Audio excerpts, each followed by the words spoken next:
The air in the office was stagnant, smelling of stale coffee and cheap floor wax.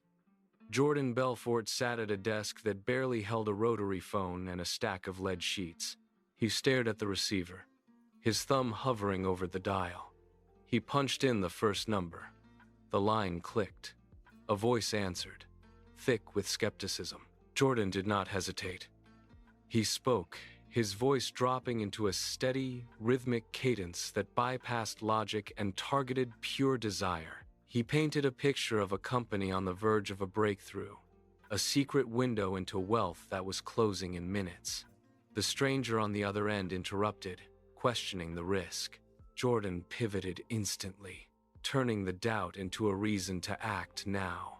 He leaned into the mouthpiece, lowering his tone until it was a whisper of absolute certainty. The stranger hesitated, then gave in. $5,000. Jordan hung up the phone. He slammed his fist onto the laminate desk, the sound cracking through the silence. "That is how you hunt," he shouted. The brokers around him, previously slumped over their own phones, surged to their feet. A roar of approval filled the cramped space. The first kill was done. The machine had started, and the hunger in the room was palpable. By noon, the office was a chaotic symphony of shouting brokers and slamming receivers. Jordan paced the rows, his eyes scanning for hesitation. He taught them the straight-line method. Never let the client control the conversation. If they asked about risk, he pivoted to profit. If they questioned the company, he sold them the dream of a lifetime. The money poured in, not in thousands, but in millions. The transformation was absolute. Jordan moved into a waterfront mansion with a private helipad. He bought a car that cost more than his father earned in a decade. His parties became legendary, fueled by excess and a total disregard for the law. He flew private jets across the Atlantic, while his brokers threw lobsters at dartboards. The office floor became a blur of motion, a machine that never slept. Every phone call was a transaction. Every transaction, a step toward more power. He stood in the center of the room, watching the numbers climb on the ticker tape. The momentum was unstoppable. He had built a world where the rules no longer applied, and the only thing that mattered was the next, bigger score. The empire was expanding, and for the moment, the horizon seemed limitless. The foundation was shifting. Beneath the surface of the millions, the empire was built on worthless shells, pumped up by nothing more than manufactured demand. Jordan spent his afternoons in the quiet of his office, signing stacks of documents that funneled investor capital into hidden offshore accounts. He knew the paper trail was growing, and he knew the SEC was circling the perimeter. He responded by hiring more lawyers and purchasing another yacht, burying the truth under layers of legal maneuvering. The manic energy of the floor began to curdle. Partners stopped shouting across the room and started whispering in the hallways. They watched the main entrance with a new, sharp intensity. Every unexpected knock on the glass triggered a sudden, total silence.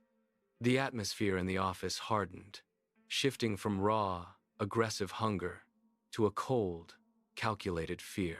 Jordan watched them from his desk, noticing the way they avoided eye contact and the way they checked their watches with nervous frequency.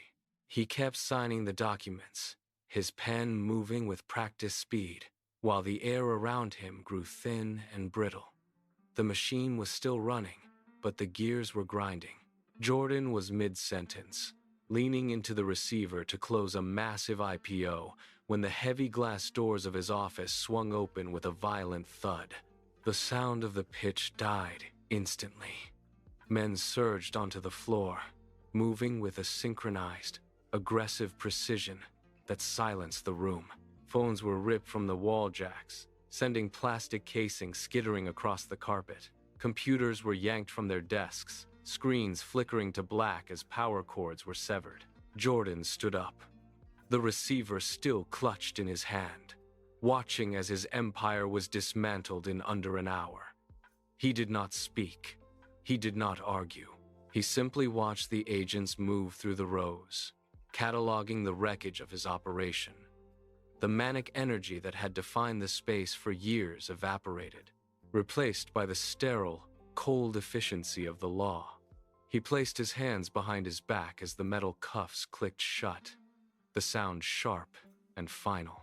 He was led toward the exit, the sunlight from the hallway blinding him as he stepped out of the office for the last time.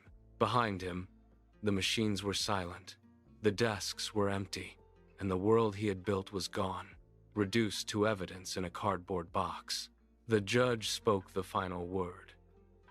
In the courtroom, the silence was absolute, a heavy weight that pressed down on the wooden benches.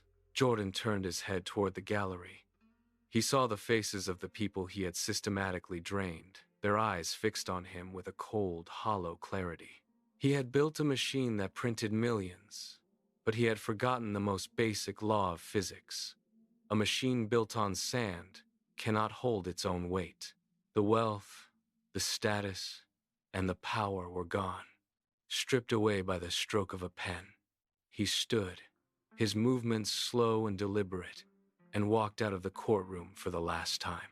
Outside, the air felt different, thin and sharp.